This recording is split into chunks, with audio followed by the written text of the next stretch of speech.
Welcome. I'm Craig Jeffrey, the Managing Partner of Strategic Treasure. I want to welcome you to this FinTech Hot Seat on Technology. I want to introduce you to today's moderator.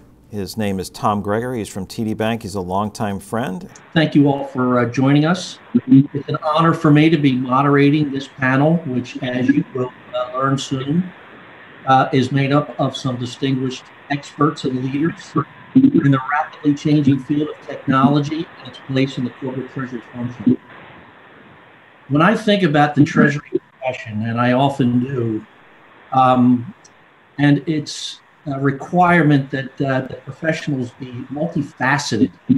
On one hand, this is a money and finance profession, but on the other hand, in many ways, it's an information and technology profession.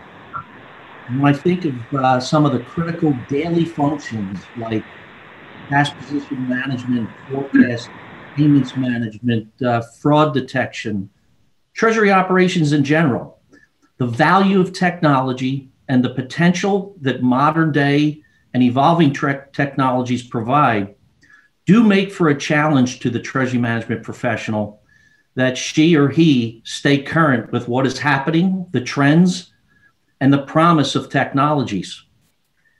Today's program is geared towards just that, to learn about and explore the current and potential future place of technology and how to think about those things for your organization's treasury management function. And we've assembled a fantastic and diverse panel that I'll invite for each of them to introduce themselves to you. Let's start off with Todd Yoder of Fluor. Todd?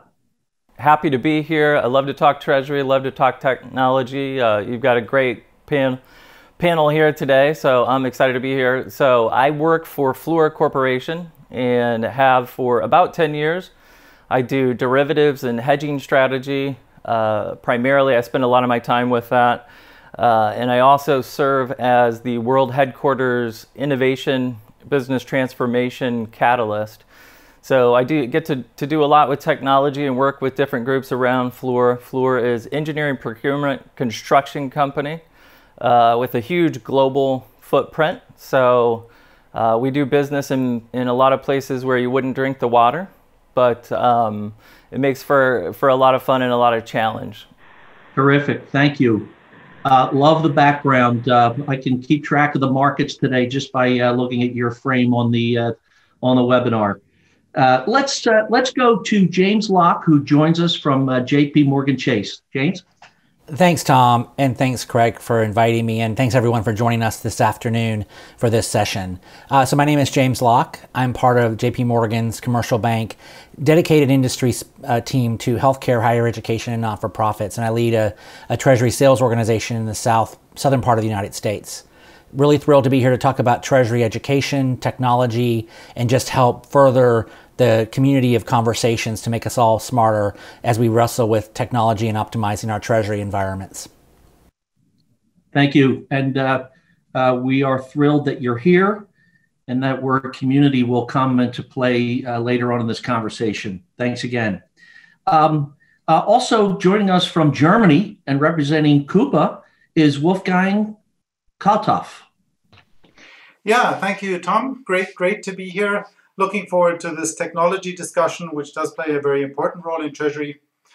I'm VP of Product and Technology for Treasury at Coupa. We've been building Treasury products as Bellin for decades before we were acquired by Coupa in June. And I've been building software ever since I left university for many different business functions. Thank you. I know to open emails that come from Coupa because that's usually when I have to approve somebody's expense report, which is something that makes me a good boss. Finally, we heard from him opening the panel, but perhaps a little bit more of an introduction from my long-term friend, Craig Jeffrey. Yeah, thanks, Tom. I said in the beginning, I'm the managing partner of Strategic Treasure. Strategic Treasure is a consulting firm that does a significant amount of research, so we're both research consulting oriented. I'm based out of Atlanta and love working on technology. I've loved it for a long time.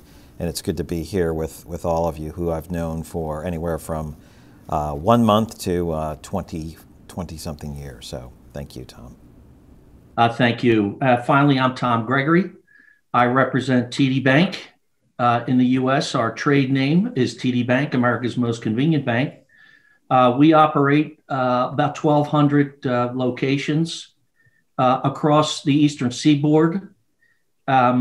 We are a part of the TD Bank Group and subsidiary of the Toronto Dominion Bank of Toronto, Canada. And I am thrilled to be here. Throughout this program, you're likely to hear me reference some survey data that comes from something that Strategic Treasurer does, and it does so for TD Bank, and it's called the Treasury Perspectives Survey. Only last month, we released the 2020 report. And in that survey, among several other themes, we ask numerous questions about the use of technology, planned use of technology, and frankly, the level of optimism or lack thereof around technology to the corporate treasury practitioners. We ask those questions of bankers alike. And we ask several questions each year to see how sentiment might be changing or evolving over time. In 2020, we saw a rather dramatic shift in what corporate practitioners are doing or what they're planning to do in the short-term future, like within 2 years. For example, APIs. In 2019, only 38% of corporates said they're using or planning to integrate APIs. In 2020, that number rose to 69%. And the percentage who said they're not interested in APIs went from 49% down to 21%. On the topic of SaaS-based or cloud-based financial technology, a similar shift. 55% adoption or short-term plans to 74% in just 1 year. And the not interested group went down from 36% to 20%. I'll give you a third and last example here. Commercial mobile banking, up to 80% from a paltry 54% in 2019. And those not interested, the pool went from 37% down to 17%. I can't help but attribute the pandemic to that particular swing as it relates to the use of mobile banking for commercial applications. Maybe our panelists can provide some of their insights relative to the impact of the pandemic. But I want to start at a higher altitude and speak to Treasury managers' level of excitement in general versus, let's call it, level of nervousness, intimidation, denial, etc. In 2019, 75% of respondents indicated that they are excited about such things as robotic process automation, artificial intelligence, machine learning, with 20% indicating that they're not only not excited, but they're admittedly nervous about these topics. In 2020, the cool kids that are excited went to 4 out of 5, up from 3 out of 4. So 80% are now excited, but there still remains 12% of corporates that are frankly fearful. So let's go to the panelists. We've seen that AI can master the game of chess, that AI can fly an F-16 bomber, and recently AI proved itself in that wildly popular Olympic sport of curling. Panelists, can you speak to the sudden upswing in the embrace of technology and why there remains 12% of the profession not so enthused? And perhaps we can start with Todd. Great question. And I would say over the past 6 months, it's coming up even more and more. And I don't know if it's, pandemic related or it's just, there's huge strides being made right now in programming. And so a lot of advancements there and a lot of new technologies, and they're great technologies proving to be very powerful and helpful. I think, the fear that some people may have, that's been discussed is, I train someone to do my job. We program RPA to do my job, and then I lose my job. And I don't think, Craig and I have had this discussion in detail. I don't think it's something that core treasury is going to see a huge change in the short run. But definitely in the long term, there is going to be a change in the way we work and how we work, across industries, across business. Some of them will be more affected than others. We were talking about one of the top employers in the 50 states in the United States is transportation. So drivers, whether you're driving cargo or you're driving people, that is soon to be probably disrupted sooner than we think, and so there'll be some displacement there. So it's retraining and reskilling. I think that's, we're going to be talking about that in depth for the next 3 years. But I think it's just human nature, right?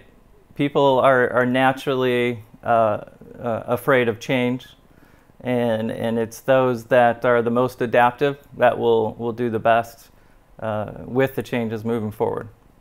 You think about how many people driving trucks became employed in the last few years as a result of the delivery business taking off, and you're suggesting that that may be a short-lived thing. That can be quite startling, and I think you're right. Human nature. Do you really get excited about something that disruptive? How about you, Craig? What are your thoughts on this? Yeah, Todd had a lot of really good points there. I think the other things that I would add to it is, in finance, some of this tech is going to be very, very disruptive, and you see it in different areas. If you look at public accounting firms looking at auditing, some of this technology is dramatically changing where people work, and so there is a significant amount of change to that, to what's happening, and there'll be a lot less of some jobs and more of others. The other point too is that's good from some of the statistics that you said. You brought up the point that the level of nervousness has declined, and eagerness and excitement about some of this technology has increased. That's very good, and I think we need to be mindful, as Todd said, is how do we skill up in these areas? You don't have to know how to program bots, run machine learning, and 6 other new types of tech, but you and your team need to be moving forward appropriately. This idea of, if you're doing very, very manual or easily automated tasks, and you want to continue doing it the exact same way, you're going to have these robots and APIs replacing those functions, and you will increasingly have to move around the organization to continue to find that type of work. There's enormous amounts of work using the new technology and doing the same type of analysis. So I think it's a really good opportunity. It's changing quickly, and we need to stay on top of it. I couldn't agree more. In fact, at my organization, we are almost mandating, not quite mandating, but urging employees to take advantage of personal development tools. And there are many of them, but one is called the digital journey. And we're urging that everyone develop a level of curiosity and to continue to develop along that journey, because it's touching all of us. Since this is kind of the opening question and it's kind of high level, I want to make time for all of our panelists to weigh in here. Let's go to Wolfgang. Yeah, so I think we've covered quite well the impact this is having on the workplace and the way jobs are structured and what the tasks are. Maybe there's another reason why some people are still nervous, which is the whole question of what technology do I sensibly choose? It needs to be analyzed, you need to take a decision, and maybe that's not an easy decision to take. But in my opinion, that's not really something you need to worry about. That's the problem of us as solution providers. We keep an overview of the technology that's out there. We analyze it. We see when it's ready for day-to-day use and when we can really harness it in a way that it brings value to Treasury. And that's when we build it into our products. So it's really easy for you to just deploy these products and start using the technology and to profit from them without having to understand them in all detail and without having to take your own decisions on which technology is best suited in the situation. Thank you. Yeah. In fact, your point here is very fitting with what follows in our panel, because much of it has to do with how to make the choice and what is similar versus dissimilar relative to the choices that we may find ourselves making with the multitude of tech tools that are available now and frankly exploding. James, can you take us home on this first question? Sure, I agree. I think everything the panelists have said is, this is a very broad topic, and just my opening thing would first be that, I'm going to share on this panel my views, my personal opinions, based on my experience and dialogue and conversation. So on this particular topic, I take the side of the optimist. I certainly understand why some may be fearful. I think Wolfgang made some great points about just sort of trying to understand it. There's a lot of different technologies coming at us. But I think that my perspective on this is, and this is why Treasury as an industry of practitioners is such a great place to be, because we have so much we can learn, and we can learn from our peers and others. And so it's having that network and that community. That's something I've said earlier, and I'll probably say it once or twice more because it's very top of mind and important to me. But I think there is just such a variety. And I think, if you look back at the history of mankind, change has been constant. And you've heard that, and it's certainly been said many, many times. But I think we have to just remember that just because it's going to be different doesn't mean it's necessarily something to be fearful. It's to be something as an opportunity to learn and grow and develop. And so that's sort of the way I would round out that topic. Thank you. Great insight. And you're right. The one thing that is constant is change. But to quote a line from the famous movie Wayne's World, we fear change. That's because we are human. That's exactly right. I also really wanted to come back to something that Wolfgang said. When I look at the world of fintechs, it is just an incredibly enormous and quickly expanding universe of all sorts of tools out there. And I think one of Wolfgang's points was there are providers that can help people that are trying to run a company sort through all of that, understand the implications of choices, and perhaps take some of these complex considerations off of their minds. Let's get a little bit more specific and come down from the concept of general technology and get a little bit more specific. Let's start out with a little exploration of artificial intelligence and machine learning. In my personal life, and I'm sure you're all just like me, it's pretty clear to me that every day the machines are learning more and more about me. They know where I am. They know what I like to eat. They have a pretty good idea of the things that I'd like to own. And it's funny how, and by the way, I told you earlier, I'm probably going to be quoting from the Treasury Perspective Survey, perhaps even more so than that. I'm going to be giving you an indication of how long I've been walking on this earth. So it's funny when I think about Treasury management. I'm sure James can relate to this, that we used to have this assumption that there was a trickle-down dynamic, that an innovation that was embraced in large multinational corporates would trickle down into the middle market and then in some way into small business and maybe even into the world of consumer banking. Think about balance reporting, if you're old enough to remember the inception of that. But with AI and ML, even in cash management, it seems to be going in the opposite direction. Think about mobile banking that I referenced earlier. Consumers have been doing it for years, but the level of skittishness on the part of the corporates perhaps has been broken through because of the pandemic, or maybe it's just the natural course of things. But let me begin by asking Wolfgang to give us a little bit of an education on AI and ML, and perhaps an example or two of real applications in Treasury. Yeah, AI is a bit of a challenging term, because where does artificial intelligence start and where not? It's probably more in the marketing space. So I'll settle for machine learning for now.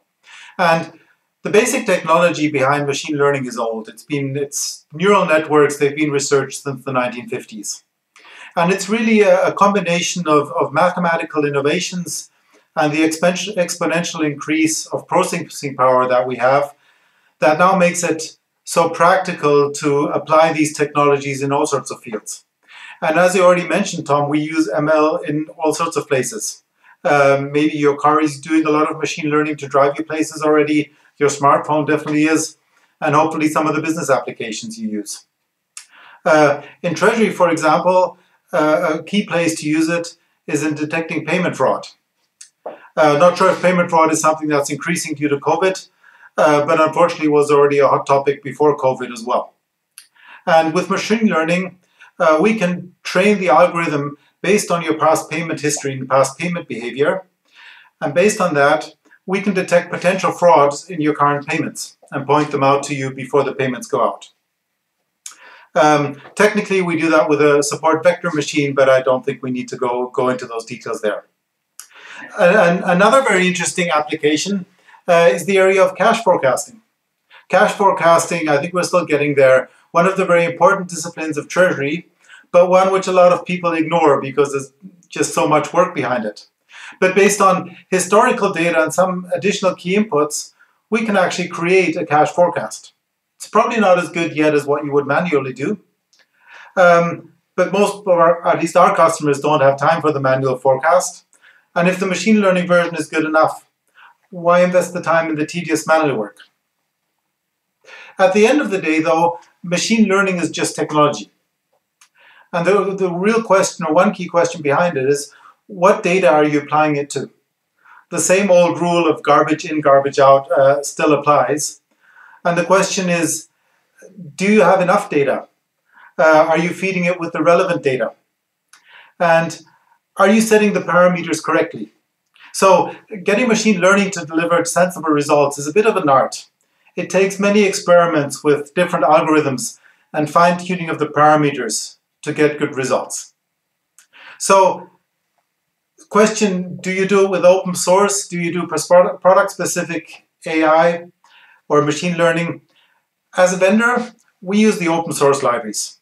They're great implementations, and we can use them to experiment with multiple algorithms before choosing one. And it would be very inefficient to implement them all ourselves. As a user, you're much better off using the machine learning that's integrated in the product that you use if it's available. Don't underestimate the effort it takes to configure and tune it.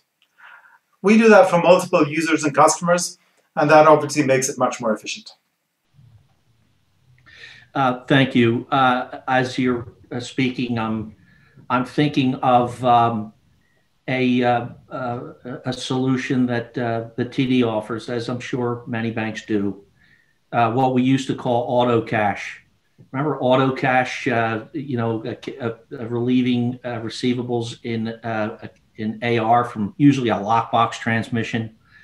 But now we're applying machine learning and AI to ingest and interpret and convert data into accounting entries that really drive the straight-through processing of cash application and accounts receivable. And as you point out, this is an example of a product-specific machine learning model. And as you point out, machine learning has very much made its way into the world of open source software. Perhaps Todd can give us his perspective on that, this whole idea of product specific versus open source? Sure. This is a topic that I'm really passionate about, very interested in. Back in October last year in Copenhagen at a Euro Finance event, I did a live demo of open source programming. And anytime you do anything live in front of hundreds of people, you're really asking for trouble. But it worked, and it was a lot of fun. And I will say, yesterday, I don't know if you saw it, but Bloomberg had their November Quant webinar series call, and ironically, SVM came up. Support vector machines was one of their quants that did a presentation in the lightning round about SVM. So it very relevant and very interesting. For me, from a corporate standpoint, I've worked in treasury, multinational corporate treasury, large footprint for manufacturing companies, orthopedics, and then I went into financial services and worked in treasury and financial services, and now I'm a project-based company. So Fluor does mega projects, up to $15 billion for a 4 to 5 year project. But we also do $1 million feed projects that are small, but a lot of them are in the hundreds of millions or billions. And again, these are in places where people don't drink the water. So they're big, they're challenging, and the business is forever changing, right? Because we'll finish a project in Kuwait, and we'll start a new project in Canada, and then we'll have 3 more starting, maybe 1 in China and 1 in Japan, and so we're all over the place. So when I think of, Craig knows I don't like the word artificial intelligence because I think it's been bastardized to, just to be a selling tool. But ANI, artificial narrow intelligence, it's amazing the power that it has, and I've seen it. Other treasurers that I've talked to, colleagues, and how they're using it, and the fintechs, how they're using it. It's extremely powerful, and the applications I think are only going to grow, and it's going to get more powerful as we continue to learn and get more data. But for me right now, my big challenge, and maybe it's a question for Wolfgang offline, but is as a project-based company where we don't have, in a manufacturing environment, I would have been ready to implement 2 years ago because there's a lot of rhythm and there's a lot of signals in the market as well that you can capture with the machine learning application. So I'm super excited about it and think it's going to continue to grow. And it sounds like Wolfgang is on the front end of that growth. Well, if you were one of the people that took the Treasury Perspective survey, I think I know how you answered the question about the level of excitement for technology. And I think that for a company like yours, with the numbers that you were just talking about that are massive, that perhaps there can be a trickle down. You have scale economies and probably projects that have enormous ROI opportunities with the application of technology. And as you have success in those areas, which I wish you, perhaps those can be object lessons for smaller organizations. So we heard from a vendor, practitioner, and so fair is fair. Let's hear if the banker has something to add to this. James? Well, it's kind of hard to follow those two great expert responses. What I would say is, I am certainly not in this space of building tech like Wolfgang and how Todd deploys it and building some, it sounds like his own. Just from a reading and learning and talking to people, my view is that open source is likely going to be more common for a couple of reasons that Wolfgang mentioned and more than is past my level of knowledge in the space. But what I would say to you is on the sort of practitioner side in the traditional treasury viewpoint is I think we're going to get to a place where this technology is really going to help us get to where treasury can be highly automated for the routine things that have always happened, like you said at the beginning, balance reporting and the auto cash and those things that, I haven't heard some of those terms in quite a while. Those things have been automated. What we thought automation was 5 years ago, I think we're going to get to a place where the treasurer and the treasurer's team walks in the morning with their cup of coffee and half of the old day is done in 20 minutes. And now they can spend most of their time looking at data, the analytics, and really like solving the real challenges, because the treasurer is finding themselves more and more at the decision table, where 5 or 10 years ago in the past, it wasn't like that in my perspective. So I really think this is driving huge transformation, and it's all upside positive in my perspective. So let's move to another set of technology tools, and Craig, by all means, I'm not deliberately keeping you out, but we're getting some really good responses here. Let's move on to robotic process automation, or RPA, and APIs, application programming interfaces. And I'm going to come back. You know what? Let me throw a curveball and invite Craig to just give us a quick thumbnail sketch primer on what these things are, what they might have in common, and how they differ. RPA and API are all those things that you talked about, including machine learning. API, RPA, and nothing more for now. Okay, so RPA, robotic process automation. Robots or bots, you can think of those as really powerful macros that move things from one system to another. They don't sit just in Excel or a spreadsheet, for example. So there's a lot of formatting, checking, validating, moving data around, things that you might grab something from a website. Well, you can have a bot do that. So it's bots that move and reformat data. APIs, application programming interfaces, these have been around a long time, but the newer technology for APIs is so much better and more superior, and it's simpler. And so this is pushed by different organizations and people that should allow an explosion of development. In other words, if you create an API tool that can provide connection, let's say to your bank to download information or to check to see your balances or to push a transaction somewhere, when you open something up, it does it. And that's just an easier method of connecting than saying, let's set up a secure FTP site. Much less care and feeding, it's more out of the box, and it's more aligned to how we are personally. When you pull up your app, when we didn't used to be locked down in COVID and nobody traveled anywhere, if you traveled to a city, you pulled up your ride share, you poked where you were going, the person came, you saw where they were, you paid them, you stepped out without having to do anything, your receipts were managed. All of those were different types of APIs calling on things like maps and payment activity. Very seamless, and just combined together was excellent. So this idea of APIs helping with connectivity and helping with innovation is massively important for Treasury and for our overall economies. RPAs are, robotic process automation, or bots, are very helpful because there's so much data and activity between systems. We have to clean that up. And while if you could replace something with an API as opposed to a bot, you would do that because they don't break. Like bots may break because people change things.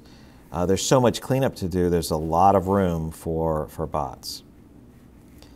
So as we were perhaps being playful in planning this panel, we had the provocative question, is this town big enough for both of us? Those two gunslingers, RPA and API. The way you describe it, it sounds like the situation will dictate one or the other, but given the choice, API. Yeah, I think the way you described it's good. I know James thinks about that a lot too. Sure. I think there's certainly room for both. I do think what you just said, Tom, it's going to depend on the application and the purpose. But, my view is, I think APIs are really leapfrogging in a lot of ways. They're with bots, which are great and they do wonderful things, but you need to have a bot supervisor because bots can get stuck. And what happens if the bot doesn't realize the screen layout changed or it wasn't smart enough to using AI, sorry, Tom, Todd, using that term, the technology term, but sometimes they're just remembering, okay, 4 spaces to the right, 2 rows down, but if they're not as sophisticated, then they're going to get stuck and they're going to pause until someone comes and fixes it. To use the macro is the best analogy to show, the macro, the fields, columns changed 1 over or something. I think APIs don't, from my perspective and understanding, don't have that risk or limitation, so to speak. They're very super fast, and I think everyone's been using it. If you've ever taken a ride share or try to find a location of something, it's APIs. They've been around for a long time. So to me, the APIs probably have a longer runway in terms of the future, and potentially could be the dominant factor. But I think today they both have a place. I would use both depending on the situation. Thank you. Well, let's ask Todd. Do you have any issue with the references to RPA or API? No, and just a little more context on the AI. AGI, artificial general intelligence, or AISI, artificial super intelligence, which is what a lot of really smart people are working on, and neuroscientists. And I think that's, when I think of AI, I think that's what I think of. So not that AI doesn't exist, it's just we're working toward closer and closer to consciousness, and we don't want to get sidetracked with that right now. But no, I use RPA, have for years, and use APIs both. And I think to me, they're 2 different technologies. I have one right now that I'm super excited about, where I'm using both. And there's certain portions of the project that I could use RPA or I could use an API, either one. And if you can use an API, a REST API, I think the benefits are huge. And so I do agree with that. It's a lot less maintenance. But I will say on the flip side of that is RPA, just since I've been using it more and more over the last 18 months, it's getting smarter and smarter, and they have cognitive RPA. And I think there'll be a lot of advancements there as well. So I think it's 2 tools that we as treasurers and bankers and fintechs, we want to keep them. We want to use them both. And different tools in the toolbox, but there's definitely a time when one will outshine the other. Macros, don't really go out onto the internet and log into a bank account and pull specific data and then pull that back into a SQL database, and then I can run Python on that. So there's certain things that RPA can do, and it does it very well. So different tools for different jobs.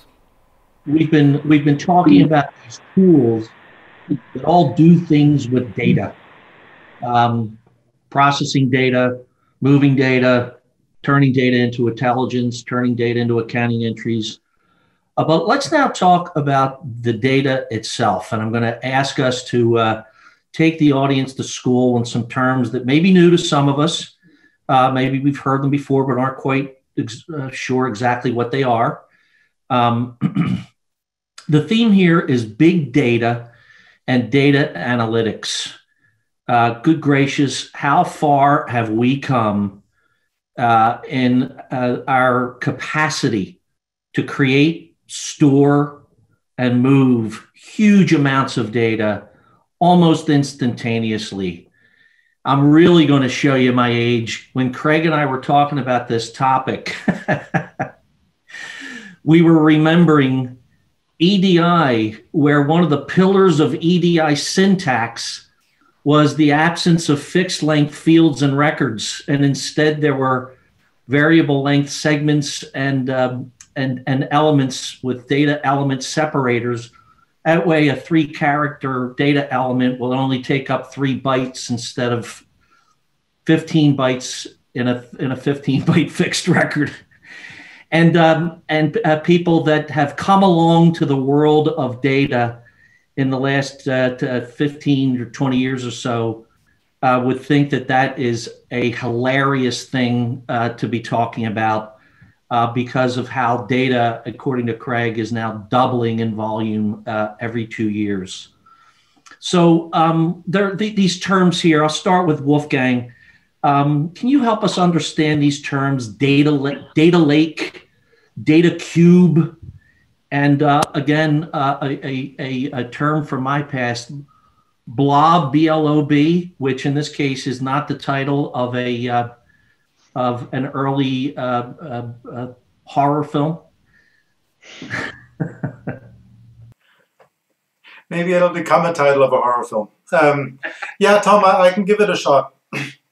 So data lakes are really just large collections of data. Large collections of whatever data, be it structured or be it unstructured or very different types, which they've come into fashion, or we start using them because we now have so much processing power that it makes sense to collect all this data and then to start looking at it. Though there is still a risk of a data lake becoming a data swamp because it's just such a mess that no one is able to make much use out of it. To make use of data lakes, typically what you do is from the unstructured data, you do try to take a structured extract, which you can then easily use with your different analytics methodologies. Data cubes are really a different way of storing data than with our normal relational databases. And this data stored or optimized in a way for analytics, for queries, for looking at it from different dimensions, as opposed to our relational databases, which are great for our typical operational tasks. And in memory just means we have all the data in main memory instead of on disk, making access and processing much faster. And with the price of memory going down so far, we can actually afford to do that even with large amounts of data. Coming to the famous blob, the horror movie for the future, that's just a binary large object, a piece of unstructured data, which we still do and used to write to databases that way. These technologies all get along well, and what you really need depends on what problem you're trying to solve. In treasury space, I feel we tend to have rather structured data, so if it's just treasury you're looking at, you're probably not dealing with a lake. You do want to be fast and flexible, so there's probably some sort of data cube and maybe some in-memory data, some in-memory infrastructure involved in the backend. Independent of what technology we use, we are now capable of collecting and analyzing large amounts of data. And that gives us new opportunities of what we can do in treasury. On a simple level, we can visualize the data and give the user tools to analyze it and find insights. This is extremely valuable, and we see a lot of customers using it, but it does quickly get to the limits when you look at the vast amount of data we have. We need more efficient ways to understand and to learn from that data. And looking at that and understanding that, even when we sort of crunch it and visualize it in a great way, tends to be beyond our human capacity. And that is where we get back to where we were before with machine learning. That is the next big step, which belongs to the two. We collect these vast amount of data, we structure them, and then we use machine learning to gather insights out of them. And that gives us a much more efficient way of learning and understanding that data and acting on that data. The one example I already gave before, I'd love to get to the point where we have this automatic forecast just based on data. We have all the data, now we need a great forecast out of it. Not perfect, but better than what we do today.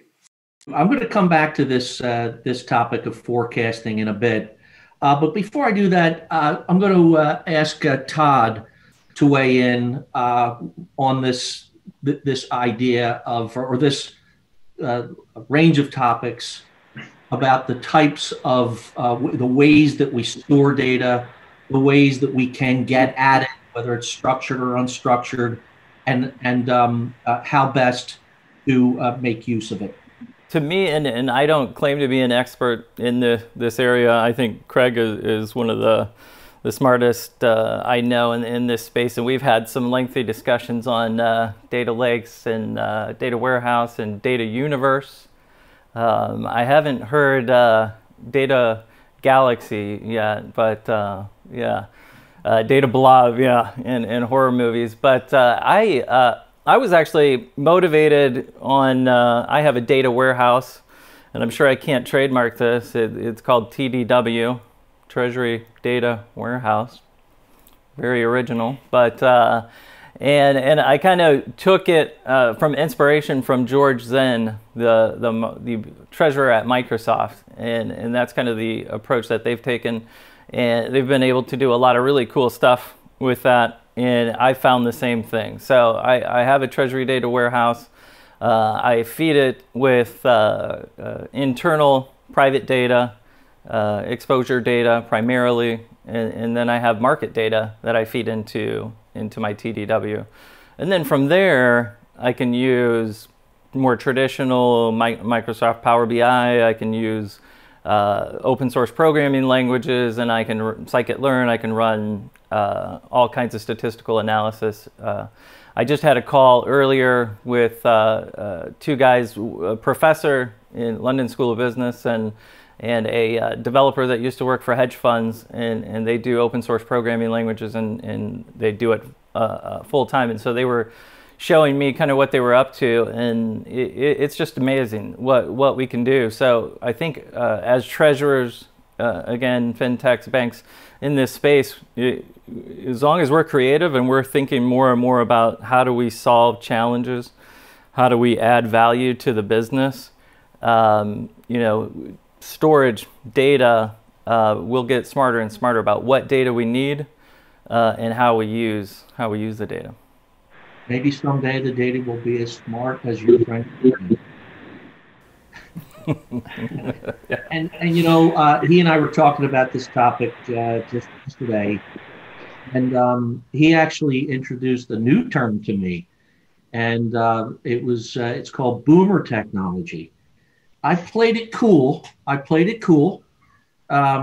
didn't commit to anything that would have him realize that it was a new term for me.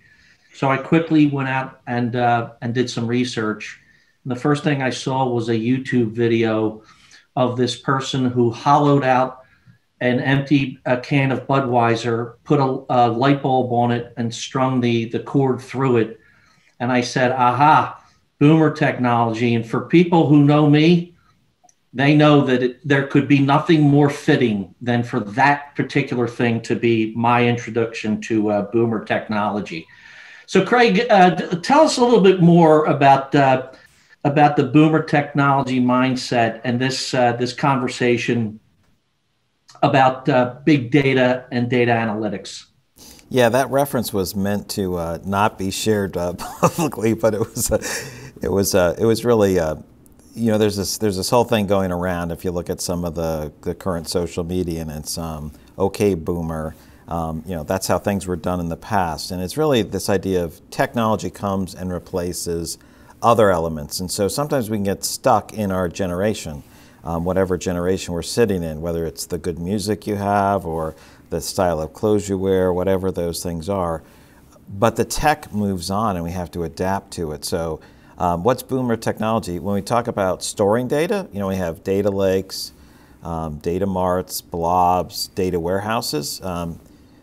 Data cubes where you have to load the data, you pre-position totals. There's a use for that, but it's not nearly as essential as having access to data, because you can process so quickly. If you have it, you'll keep it, but you're not necessarily going to say, do I do a data cube or do I use a data warehouse? You're not going to spend a lot of money on some of the older setups. You're going to move to the newer technology. I'm going to stick it in a data lake where it's hierarchical storing, or I'm going to put it into more of these large tubs, these containers in a data lake. Because I can load everything into memory, I can calculate things rapidly and do fast discovery. And all of that is to say, I guess, how should a treasury person think about it versus a technologist, is that I have the ability to process things far faster, and I don't have limitations on how I store data, essentially. Now I have the ability to do rapid analysis sequentially and instantaneously, the self-discovery model, as opposed to asking people, here's what I want to get, and they find out what data they need to find throughout the universe or throughout their system, pull it together, normalize it, give you a report, and then 2 seconds later you look at that and say, I have 2 more questions about that.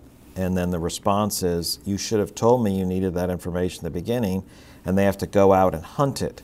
That is definitely how we had to do things in the past, this very linear process. And what we're saying now is, we don't have problems with storage of data or the ability to take a long time. We can move into more self-discovery. And for Treasury, it's now we can do that analysis, but we have to be aware that you can store it in different areas. And I don't care if it's a blob or a lake from a Treasury perspective, a treasurer perspective. It's a place to store things. And the technologists will tell you about the differences and how you provision it through the cloud or how they set it up. But you can store this massive explosion of data, and you can analyze it in a natural process, in a discovery process, in a way that was not available 5 years ago. Well, I wonder, Craig,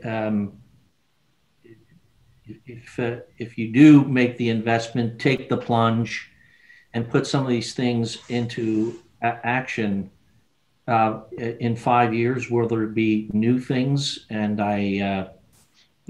will some of this become obsolete, sunk costs? No, I don't think so. I think there's been a significant change. We're on, if you talk about versions of where we are with tech, we're on, I don't know, version 8, version 9, and how we handle formats. We're on XML, not on delimited. We're worried about storing spaces. We can transfer at home, I can download 300 megabits per second, right? That's just an unseemly amount of data that you can move almost instantaneously. So these restrictions we had, span data, formats, our processing power. And so this idea of we can put things together, structured, semi-structured, unstructured, and then call them to play using tools, business intelligence tools for self-discovery, is not likely to be lost. We're likely to improve different elements, but we can connect to more places. We can put in a best-of-breed arrangement. And people like Todd are doing and playing and learning, but none of that's wasted. All of that is, the new platform is significantly more advanced than others. And I'm not going to say 10 or 20 years down the road, but certainly 5 years. Everything you build now should take advantage of higher processing power, and expectation of a doubling of storage in a short time period. And you need to make your data available to analyze it. I always like someone's quote that the head of Jeff Bezos said to everyone at Amazon, if you have data, you have to make it available for analysis or you'll be fired. That idea of data is also power. And we need to be on that mindset. This intelligence is vital, and so no, it's not a waste.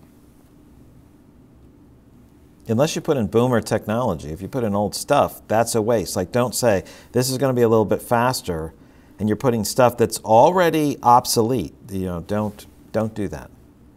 Speaking of boomer technology, I have a 22-year-old who's a senior at the Indiana School of Business, Bloomington, the Kelley School. And she's in data science and neuroscience, and she's studying a lot of this. And what is boomer technology? I think there's, I don't know which, I forget which one. I'm close to a boomer technology, but now they're starting to talk about, she's educating me that we're talking about computing. Are we computing? Do we store data internally? Do we store it in the cloud? Are we computing in the cloud?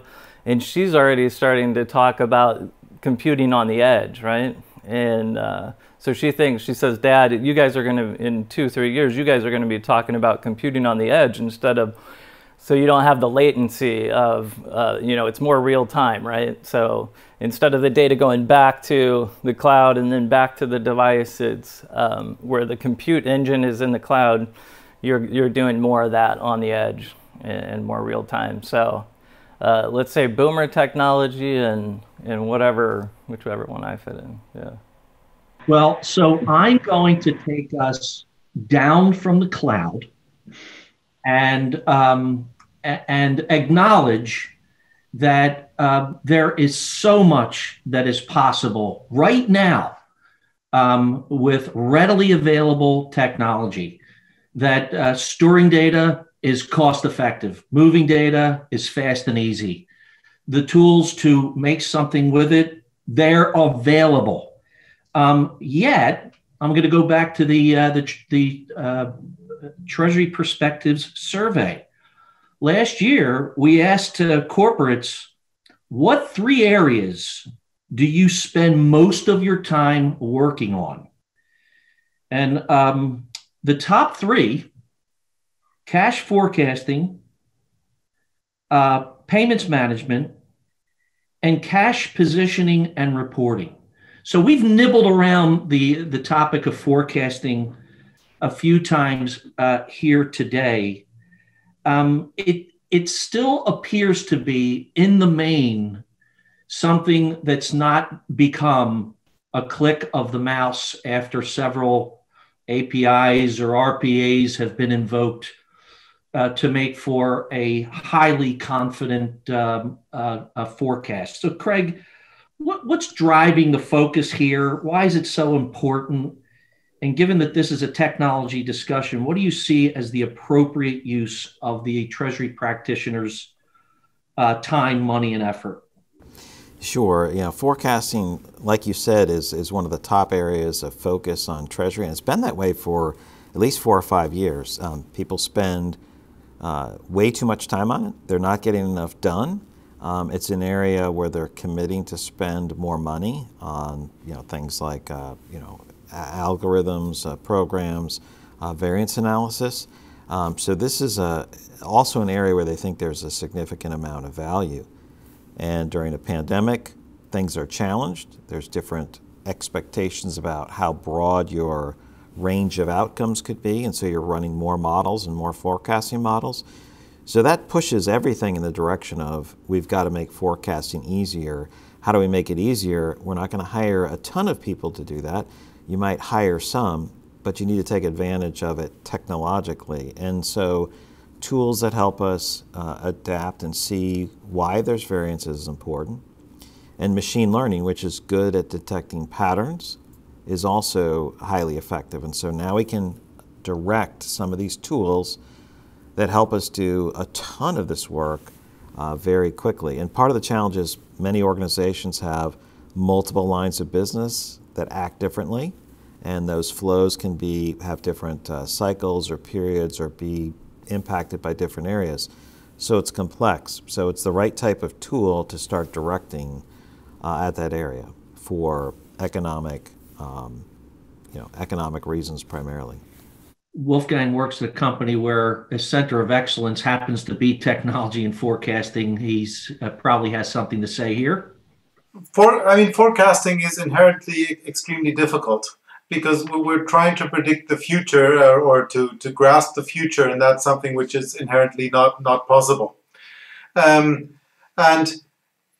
yeah, we've talked a bit about it. One of the key aspects here is to use technology, to use things like machine learning, to use things like good visualization to help get a good forecast. Another second important topic here is really having the relevant data to do the forecast. Part of the challenge is collecting this data in the organization, because a lot of this data is there, but if you can't get it, you don't have the basis to do a good forecast. One way of getting it is obviously collecting it via APIs or RPA. A lot of it is collected today manually. And this is one area where we profit from now being part of Coupa, because we now have access to that whole procurement data. And with the recent Lamasoft acquisition, now also the supply chain data and can immediately see what is that impact on cash and can immediately make that part of our models. Much of what you just said, I think Todd alluded to earlier in this this conversation. You know, having the right data and making automated use of it. Todd, as a practitioner, I'm going to go out on a limb here and state that you and your organization are likely to be highly evolved as it relates to forecasting. What can you tell us? Thank you for the compliment. We've got a ways to go. Yeah, this is actually an area that is on my list for the coming years, just to do smarter and not harder, and more automation to it. Again, we're a project-based company, which I think brings in a whole new set of challenges versus a manufacturing kind of environment. And then if you're going to use the power of machine learning or deep learning in cash flow forecasting, to me, it's about what are you going to use? What kind of signals are you bringing in to help those out? You know, and I had I attended a conference last month, and Nassim Taleb was there, and I asked him a question on stuff we deal with every day. So how do I model based on history using statistical analysis? And his response was, use extreme probability theory. And I said, Nassim, I've got a day job. Okay, so to me, it's going to be how are we going to use it? You know, we've got stochastic modeling, but at the end of the day, it goes back to Daniel Kahneman and a lot of this stuff. You know, and overconfidence in history, you know, gives us the idea that we think we can predict the future. There's just so much progress that has already been made by a lot of the fintechs in the cash flow forecasting and utilizing ML. And so I'm looking forward to exploring that more and getting more involved with that. I wish I could tell you we were market leaders and on the edge there, but that's an area that I think we can get a whole lot smarter with. We've made investments in Watson technology and as it deals with operations of the business and different risks for mega projects, but we need to bring some cash and some investment into to forecasting smarter and utilizing some of these technologies for that. So now I can say that the successful treasurer not only masters the world of money and finance, and masters the world of information and technology, but now you have to have an advanced degree in regression analysis and high probability statistics. That only if you want to understand, and sometimes it's better when you don't understand. So. Hey, but we're all members of the Treasury community. It's nice to be members of such a highly evolved species. James, I think about your customers in healthcare and higher ed, especially in higher ed. What must they be going through relative to their ability to forecast, given what's going on in that sector? Well, like you've probably seen in most of the papers, it's a regular topic that's been out there. It's a really challenging time. And I think there's a variety of factors, which are, you know, too numerous to go into today. But I would say cash forecasting has always been top of mind. I was just looking at a survey the other day about digitization and just technology, a lot of the same topics we were talking about, or this discussion. And cash forecasting still is at the top of every treasurer's and CFO's list of important priorities. It says the #1 from what I've been studying. And I would say, to me, that says we haven't figured it out yet. I mean, we have a lot of tools. I think Todd gave some great examples. He's still wrestling with it. And he rattled off a few things that are, like, I think, light years ahead of where I think most people are. But I still think if the treasury community and the leaders in finance are still saying that cash forecasting is the most important opportunity from a digitization using APIs and technologies and all these things we've been talking about. To me, it says it's still ripe for improvement. And, we've seen, fintechs and stuff in the past couple of years do a lot of things. I think Todd just sort of referenced one or two examples. I think that's been some great strides. And have we made improvements? Yes. But I think there's a lot more out there, and I think there's a lot more opportunities and options to study, and those investments I think organizations are continuing to make as a priority. That is a great segue to our next and final topic, because I think you suggest here that forecasting continues to be a challenge that we all have in common in the industry. Whether we're practitioners seeking to have the decision support that forecasting gives us, whether we're a vendor to provide the information management tools to help them do that, whether you're a consultant, Craig, helping them figure out things like what are the right data elements for your particular situation, or a banker like you and me that sees a lot of different companies and can perhaps bring some best practices to across the communities we serve. And the last topic is about just that, our community. And a new term that one of many that I learned from Craig, community intelligence. And maybe I'll start with a rhetorical question for the audience. How impressive would the community intelligence level of this panel be if you took me out of it? Self-deprecation is one of my core competencies. So clearly I need a lesson or at least a definition on the term. And I'd like to ask Craig to kick us off here since he was in the room where it happened, to quote from Hamilton. Well, all I mean here is that it's the power of networks. The networks, anybody who's in your community, in your business, maybe in your industry or in the profession. I know everyone's involved in finance at different areas, and maybe I know James is one of the executive officers of the Atlanta AFP and brings people together to address common problems. So this idea of how do we come together to solve problems where it's not at odds to competition, and it could be ideas about what criminals are doing to commit fraud. How can we defend against that? To what's changing with technology, how can we learn from one another? Because there's an aspect of competition, but there's also an aspect of we need to leverage tech to do better, and gaining efficiency helps everyone. So that's how I would do it. And I'll leave it with one more point on that is, you talked about Hamilton. I haven't seen the play, but the Alexander Hamilton Awards, which is run by Treasury Nerds Magazine, is something I've been pretty well acquainted with. I've been able to be a judge for over a decade now, and we had our calls yesterday.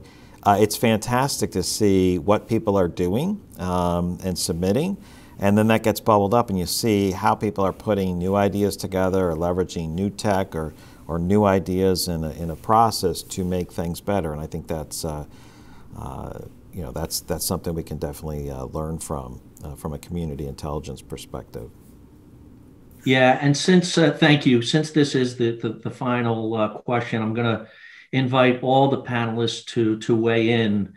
How can we profit from each other's insights and experiences to improve the Treasury practice, the Treasury profession? We're all kind of locked at home, but we've managed to adapt, haven't we? We're all doing this virtually. We're collaborating, we're sharing each other's ideas. And, it used to be you went to your local chapter of AFP and maybe to the National AFP conference to benefit from some of the networking opportunities that Craig was just describing. So what are your thoughts, panelists? I'll start with Wolfgang. Yeah, I would actually tie this topic of community intelligence to two things we've already talked about, machine learning and big data. So now that we can sensibly process and analyze vast amounts of data, why limit ourselves to our own data? In a lot of places, we actually profit from working together. Sure, there are those places where we are competitors and we're obviously going to very much safeguard our data. but there's a lot of places where we're sitting in the same boat. Cooper calls this smarter together, and it's actually something we invest quite a bit in leveraging the whole intelligence and the data we have from the community to give that additional advantage back to everyone in the community. It starts with simple things, like community information on how many others are paying to the bank account that I'm about to pay to. And if I'm the first one, it might be worth an extra validation if that's really the account I want to pay to, or if I've been caught by some fraud. What is the counterparty risk of my supplier or buyer? Again, a lot of information which can be taken out of the community around that. Maybe not for the bankers in the room, but how good are the terms I'm being offered on my bank fees or rates compared to that on average in the community? And maybe there's some room for negotiation there. On the more sophisticated side, there are probably joint factors affecting our future cash flows. Maybe we can distill them out of our joint data to improve all of our forecasts, to pick up one of the topics we've already touched multiple times on. Thank you. I think given what's going on in society, that's a really good message. Let's all acknowledge what we all have in common, because those things are numerous in what is available to all of us if we think like a community. James, what are your thoughts on this? So thanks for the question. I think what Craig said was really sort of very much hit the nail on the head, and I think Wolfgang gave some great examples of how that community of data, taking it to the next level. I think it's really just a matter of this collaboration, doing what we're doing today.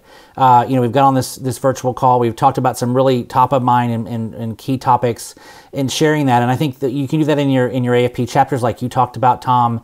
There's places within your organization. How do you bring everyone's knowledge of Treasury up, and sort of in a virtual environment? It's much easier to do now than it would have been last year, just because we can all do this real time in our places and not to worry about the logistics of getting together. I think that's something that's really important, and to me that's why Treasury has always been the place I've been for 20 years. Is you're constantly challenged. And there was a comment earlier about Treasury and then technologists, and I would say Treasury people are becoming much more technologists, not coding and programming, but more so learning how these technologies operate and making them fine-tuned to really drive the Treasury operation, because it's all back to the goals of that organization. So I think the lines are blurring a lot, and I think the way we have to stay on top of that is by being educated. Thank you for that. And Todd, last but certainly not least, what are your insights on the topic? I can tell you with certainty, Craig Jeffrey, he may not be a boomer, but he's been doing this a long time. And so he's been a wealth of knowledge for me. His podcast, I'm one of the nerds that when I'm getting ready in the morning, taking a shower, if I'm not listening to Bloomberg, I'm listening to one of his podcasts and learning and growing. And actually, Craig invited me to do a podcast, so it's out there. If you want the longer version of what I'm saying right now, he's got a podcast on it where I just talk about, we really share ideas. We have similar thinking in this area, and it's about building relationships, and you help someone out whenever you can, and if you can help someone out, there's no greater blessing in life than to be, so blessed that you can help someone else and not expect anything in return.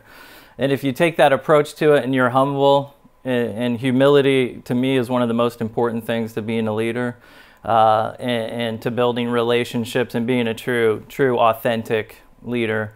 But things come around, so you start to build relationships, you help people out, and then when you need help, I don't know how many times I have received help from people I never thought I would need help from, but I have a question that pops up and I know who to call and ask. So a lot of great resources, the podcast, and I have a few favorites that I listen to. So learning from each other, I think it all comes back to the most important thing, which is people and relationships. But I do definitely think Wolfgang has some great ideas there on data.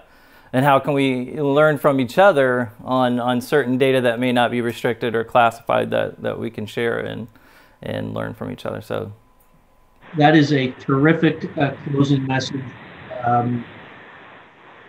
Be hungry, be humble, leverage relationships, allow oneself to give oneself to others in the community.